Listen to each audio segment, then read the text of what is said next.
सुनिए ना, चैनल पे पहली बार आए हैं तो वीडियो को लाइक कर दीजिए, चैनल को सब्सक्राइब कर दीजिए।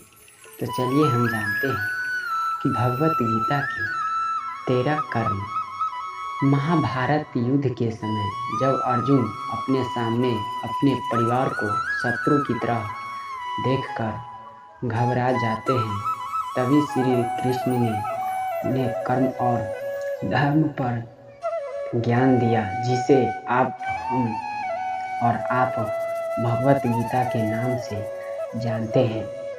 श्री कृष्ण ने गीता के श्लोक द्वारा अर्जुन को कर्म क्या होता है ये समझाया था। आज भी कर्म पर गीता के श्लोक लोगों के प्रेरित करते हैं कि भगवत गीता में कुल 700 श्लोक और 18 विशाल अध्याय हैं, जिसमें कर्म से संबंधित ज्ञान वर्णित है। कि कहते हैं जो भी रोज भगवत गीता का पाठ करता है वह जीवन में कभी भी किसी भी राह में अटकता नहीं है, क्योंकि उसकी हर उलझना का उपाय से भगवत गीता से मिल जाता है। आज की पोस्ट में हम आपको कुछ महत्व और सच्चे ज्ञान की रूपरेखा करवाएंगे, इसलिए पोस्ट के अंत तक बने रहेंगे। हम आपको सिर्फ कर्म और गीता के श्लोक ही नहीं बताएंगे बल्कि उनका अर्थ ही बताएंगे।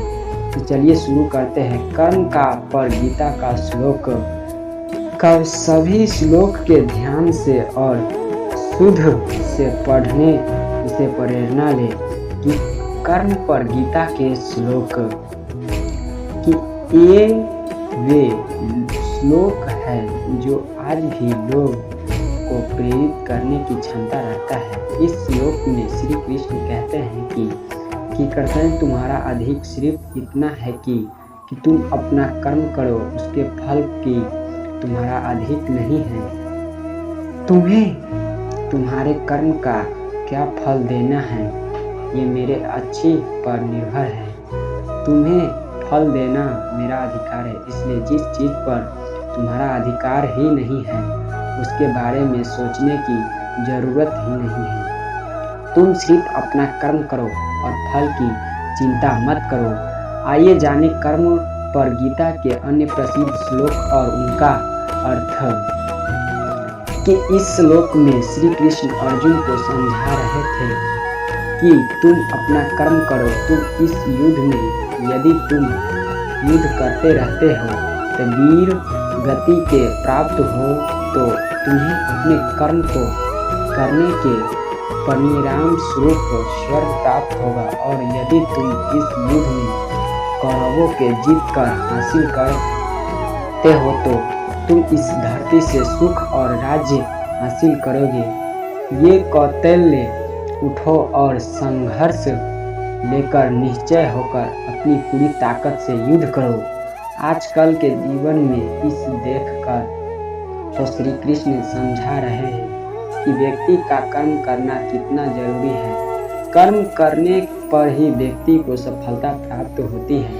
यदि व्यक्ति अपनी पूरी ताकत से साथ ही पूरी शिद्दत से अपनी मंजिल पाने के लिए कर्म करता है वह निश्चय ही अपने विजयी होगा।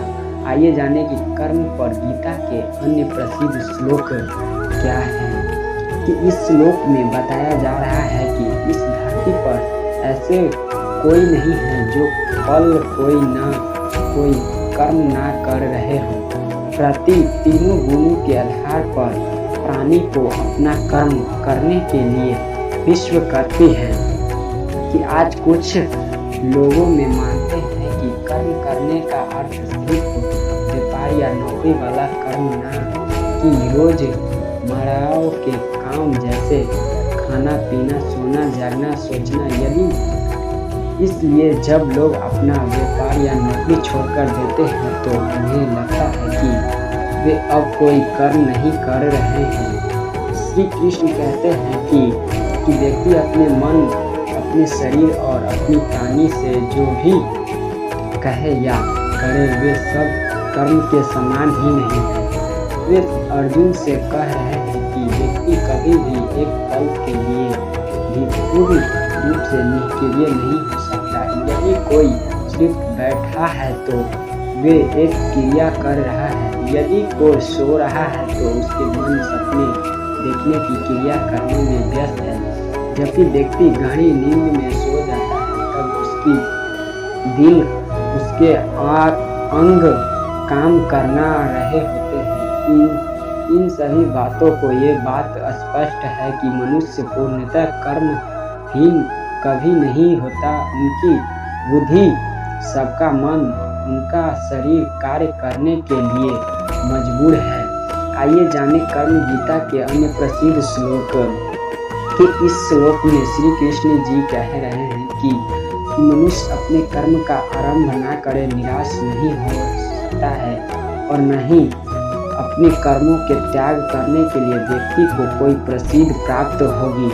इस श्लोक का अर्थ है कि व्यक्ति की यदि अपने कर्मों के प्रति उदासीन दिखाता है तो वे कार्मिक प्रकृति से छुटकारा नहीं मिलता है। वे निरंतर ही उस कर्म का फल प्राप्त होने के बारे में चिंतित रहता है।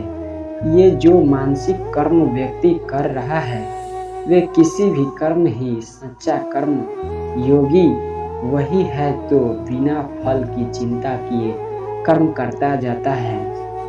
उसे इसके लिए अपने वैदिक ज्ञान को पढ़ना होगा। इसके श्री कृष्ण समझाना चाहते हैं कि व्यक्ति अपने कर्मों के सामान्य लेकर सामन्यासी का रूप तो धर लेकर पर उसे ज्ञान प्राप्त नहीं होता। अशुद्ध मन से कभी भी वास्तविक ज्ञान मिलता है, मन की प्राप्ति होती है।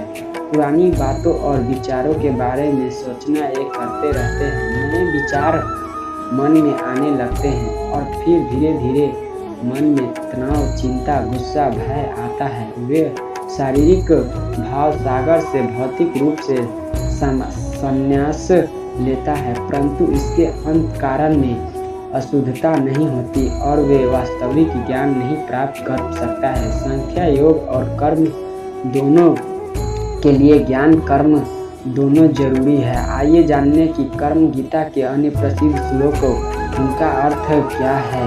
कि इन श्लोक के अनुसार व्यक्ति अपने कर्म और अपनी सभी इंद्रियों को जबरदस्ती अपने नियंत्रण में करने की कोशिश करता है। उसे लगता है कि उसकी इंद्रियां उसके बस में है, लेकिन वास्तव में उनका मन सभी पुरानी बातों में बारे में सोचता रहता है। इसे संन्यास नहीं कहते हैं। ऐसे व्यक्ति को सन्यासी न होकर मिथ्याचारी होते हैं। इसका अर्थ व्यक्ति को यही संन्यास लेना है तो यही इंद्रियों को संपूर्ण तरीके से बस में करना सीखना होगा। और यदि वे बिना ऐसे कर लेता है ताकि कह सकते हैं कि उनकी इंद्रियां उसके बस में नहीं है। आइए जाने कि गीता के अन्य प्रसिद्ध श्लोकों के बारे में उनका अर्थ। कि इस श्लोक में श्री कृष्ण जी कह रहे हैं कि अर्जुन को वास्तविक व्यक्ति मन के अपनी सभी इंद्रियों पर नियंत्रण रखने में कामयाबी होता है और जो बिना किसी अस्तित्व के सभी केंद्रियों में कर्म करता है वे ही वास्तव में श्रेष्ठ है। वे ही श्रेष्ठ है जो अपने सभी कर्म पर बिना किसी फल के इच्छा करता है। आइए जानते हैं दूसरी कर्म के बारे में।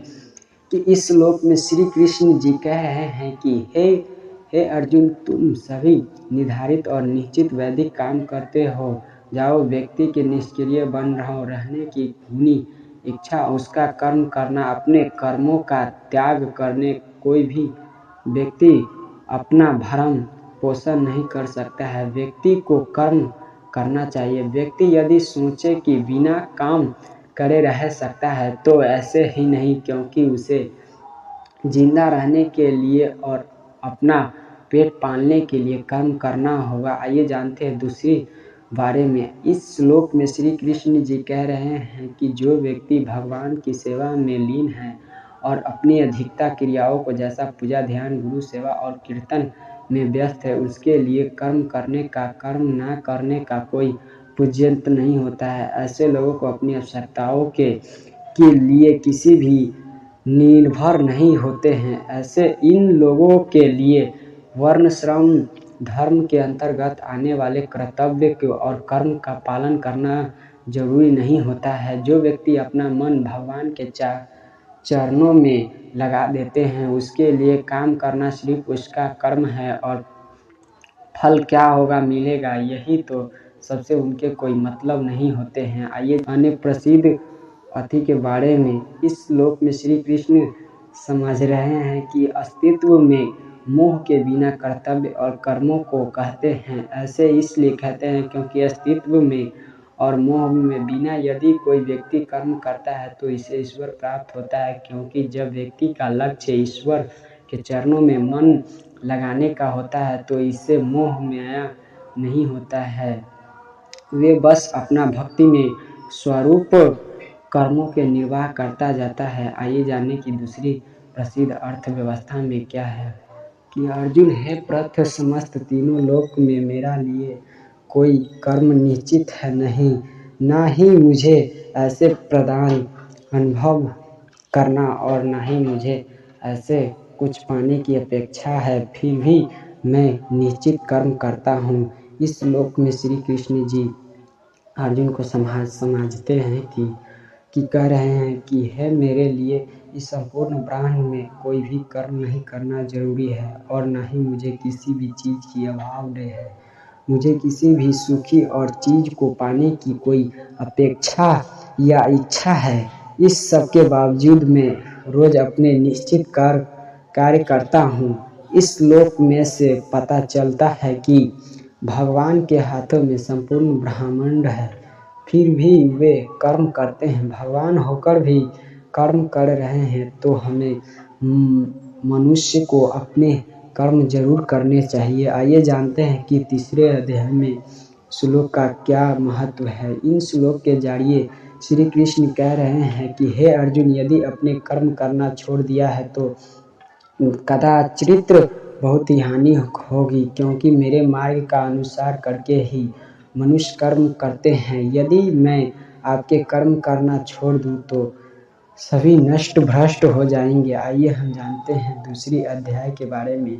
इस श्लोक में श्री कृष्ण कहना चाहते हैं कि ज्ञानी पुरुषों अपने कर्म के उन अस्तित्व वाले ज्ञानी लोगों के मन और बुद्धि के भ्रम पैदा न करें, बल्कि भक्ति और युक्त होकर कर्म और अस्तित्व वाले लोगों से भी वैसे ही कर्म करवाए जो महापुरुष और होने चाहिए। वे ऐसे कर्म करें कि लोग उनके प्रेरित होकर उनसे जैसा ही सद्भाव करें।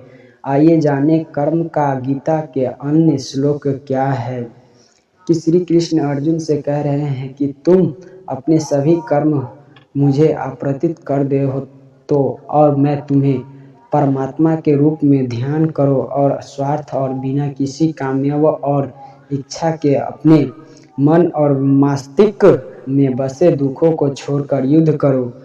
कि व्यक्ति जब कर्म करता है तो उसे बिना किसी स्वार्थ के करते हैं। ऐसे में ज्ञान पाना चाहते हैं। यह भी पढ़कर आपको बहुत ही अच्छा लगा हो। यहीं पर हमारी कहानी